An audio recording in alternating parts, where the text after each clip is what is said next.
आणि परत तुम्ही जनरलच्या बजेटमधनं लाडक्या बहिणीला द्या. मग हा निधी आदिवासींच्या विकासामधला एका बाजूने आस्थापनावरचा खर्च जातोय. सगळं खर्च होऊन आदिवासी विकासाला फक्त 3,871 कोटी काहीतरी शिल्लक राहतायत. त्यात सुद्धा तुम्ही मग लाडक्या बहिणीसाठी एवढं निधी देणार असाल, मग आदिवासींचा विकास कुठे होणार? 335 कोटी 70 लाख काल लाडक्या बहिणीसाठी काढले. त्याच्या अगोदर 335 कोटी काढले. मग तुम्ही एवढा निधी जर 3,871 कोटीपैकी एवढा खर्च तुम्ही लाडकी बहिणीवर खर्च करणार. मग आदिवासीचा विकास काय करणार? कुठलीही कामं तुम्ही आणू शकत नाही कारण निधीच शिल्लक नाहीये. आदिवासी विकास खात्यामध्ये खळखळाट आहे. आदिवासी विकास खात्याचे मंत्री काहीच बोलायला तयार नाही. या राज्याचे मुख्यमंत्री हे फार हुकुमशाहीसारखे वागतात आणि ते सांगतील तसं ते एक शब्द आदिवासी विकास मंत्री बोलणार नाही. निधी जो वळवतोय त्यावर असं वाटतं का आपल्याला की ही जी लाडकी बहीण योजना ही कायमस्वरूपी सुरू राहिला? हे बघा, हे तर इलेक्शन पुरती आलेली योजना आहे. विधानसभा संपल्या, आता झेडपी आणि महानगरपालिका शिल्लक आहे.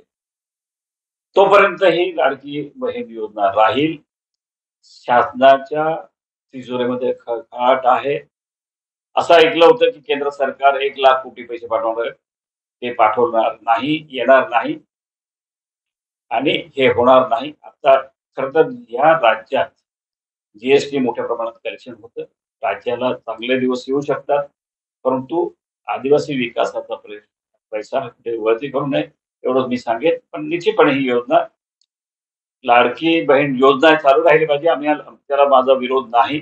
परंतु बजेटला देत असताना समजा तुम्हाला जीएसटी मधनं पैसा मिळाला, राज्याचं इन्कम वाढलं, तर निश्चितपणे चालू ठेवा, करा.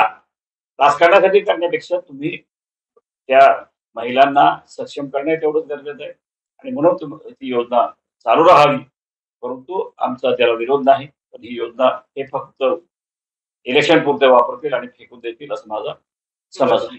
माझ्या माहितीप्रमाणे जवळपास 3,871 कोटी आदिवासी विकास करायला ठेवले 21 कोटीपैकी 21,000 कोटीपैकी. मग हा निधी जर आदिवासींच्या विकासासाठी उपयोगी पडणार नसेल, इकडे तिकडे वळती करणं हे फार भयानक आहे. तुम्हाला लाडकी बहिणीला आमचा विरोध नाही. लाडकी बहिणीला तुम्ही द्या. पण मग जनरलच्या बजेटमधनं द्यायला पाहिजे होतं. जनरलचे बजेट बाजूला ठेवायचं. आदिवासी विकास खात्यातला पैसा आस्थापनावरही खर्च करायचा. म्हणजे राज्यातले जे जे मंत्रालय आहे, मंत्रालयाचे अधिकारी, त्यांचा पगार, कमिशनर, एटीसी, परत ट्रायबल रिसर्च सेंटर पुणे, या सगळ्या कर्मचाऱ्यांचा खर्च, शिक्षकांचा खर्च हा सगळा खर्च आदिवासी विकास विभागावरनं केला जातो आणि त्यामुळे तो निधी शिल्लक राहत नाही. आणि निश्चितपणे सरकारच्या विरुद्ध लढा द्यावा लागला तरी लढा द्यायला मी पुढे असेल एवढं स्पष्टपणे सांगतो. आणि सरकार आदिवासींच्या विरोधी आहे हे तर स्पष्टच आहे. आदिवासींचा विकास करायचा तुम्हाला निधी उपलब्ध करून द्यावा लागेल. बाबासाहेब आंबेडकरांनी स्पष्टपणे सांगितलं की राज्यघटनेमध्ये सामाजिक न्याय मी देतोय. राज्यघटनेचा तरतुदी आहे. पण आर्थिक न्याय जोपर्यंत मिळत नाही तोपर्यंत दलितांचा आदिवासींचा विकास होणार नाही. हे बाबासाहेब आंबेडकरांनी खंत व्यक्त केली. राज्यघटना लिहून सुद्धा मला याची खंत आहे असं ते बोलले होते. आणि आमचे राहुलजी गांधी आता स्पष्टपणे सांगतायत ज्याची लोकसंख्या जेवढी असेल तेवढं त्यांना निधी द्या. तो निधी त्यांना मिळाला पाहिजे. ही जी भूमिका आहे राहुल गांधीची ती भूमिका स्पष्टपणे देशाला, राज्याला, सगळ्यांना एक दिशा देणारी भाषा आहे. आणि निश्चितपणे हे सरकार गेलं पाहिजे. तरच आदिवासींचा विकास होईल आणि आदिवासी विकास करण्यासाठी काही तुकडा फेकलेला त्याच्यावर काय खुश राहण्यासारखं नाहीये. तर तुकडा काही कामाचा नाही. आम्हाला आमच्या न्यायाचं, आमच्या हक्काचा निधी पाहिजे. ही भूमिका सगळ्या आमदारांनी, सगळ्या खासदारांनी घेतली पाहिजे. आणि गोंधळ असा घालून ठेवलेला आहे की नीती आयोगाच्या नियमाप्रमाणे आम्ही करतोय.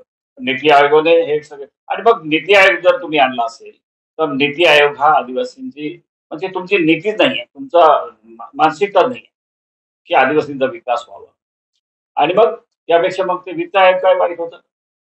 त्यावेळेला नीती आयोगाचे डेप्युटी कमिशनर जे आपले हे आयोग होते, आयोग आपले उपाध्यक्ष त्यांनी आदिवासींच्या विकासाला 9.35 दिल्याशिवाय मी तुम्हाला केंद्राचा निधी देणार नाही हे स्पष्टपणे सांगितलं होतं आणि त्याप्रमाणे निधी मिळत होता. डॉक्टर विजयकुमार गावित ज्यावेळेला मंत्री होते त्यावेळेला निधी मिळाला. सर, राज्य सरकारने आदिवासी विकास विभागाचे निधीचे तो वर्ग केलेला आहे. त्यामुळं आदिवासी विकास विभागाच्या तिजोरीत आता पैसे नाही अशी परिस्थिती निर्माण झाली. त्यामुळं आदिवासींच्या विकासावरती मोठा प्रश्न निर्माण होणार आहे. काय सांगणार आपण? आदिवासी विकास हाच मोठा एक विषय आहे या राज्यामध्ये, देशात आहे आणि इंदिराजींनी आदिवासींचा विकास करण्यासाठी वेगवेगळ्या योजना आणल्या. इमर्जन्सीमध्ये खूप काही सवलती दिल्या. हे सगळं जरी विचार घेतला तरी महाराष्ट्रात आदिवासी पहिले तर समाज कल्याण आणि आदिवासी विकास एकत्र होतो. परंतु 82-83 पासून विभाग वेगळा केला. त्याला बजेट वेगळं दिला आणि एकूण जी काय लोकसंख्या आहे 9.35 तेवढ्या प्रमाणात निधी हा वितरित करावा आदिवासी विकास विभागाला असं स्पष्ट त्यावेळेचं वित्त आयोगाचे आदेश होते, कायदे होते आणि निश्चितपणे त्याप्रमाणे निधी मिळत होता. आता यावर्षी मात्र 7 लाख बजेट राज्याचा आहे. नेट 7 लाखाचा झाल्यानंतर माझ्या अभ्यासाप्रमाणे 9.35 प्रमाणे जर हिशोब केला, तर जवळ-जवळ 64,000 कोटी हे आदिवासी विकास विभागाला आले पाहिजे होते. परंतु देताना फसवतात. नीती आयोगाने गोंधळ घातला हा वेगळा प्रश्न आहे. आणि राज्य सरकारची भावनाच नाही. आणि राज्य सरकारने यावेळेला 21,495 कोटी दिले 7 लाखाच्या नियोजनामध्ये. ज्याची टक्केवारी काढली तर फार कमी आहे. 7.5-7 सुद्धा येणार नाही. अशा वेळेला आदिवासी विकास विभागाला 21,495 कोटी जे मिळाले, त्यातला सगळ्यांना आश्चर्य वाटलं, की 21,495 कोटी मिळाले तर आदिवासीचा विकास झाला पाहिजे. पण ह्याच्यात फार मोठी गंमत आहे. आणि ती गंमत मी राज्याचा आदिवासी विकास खात्याचा मंत्री झाल्यानंतर मी ते शोधून काढलं.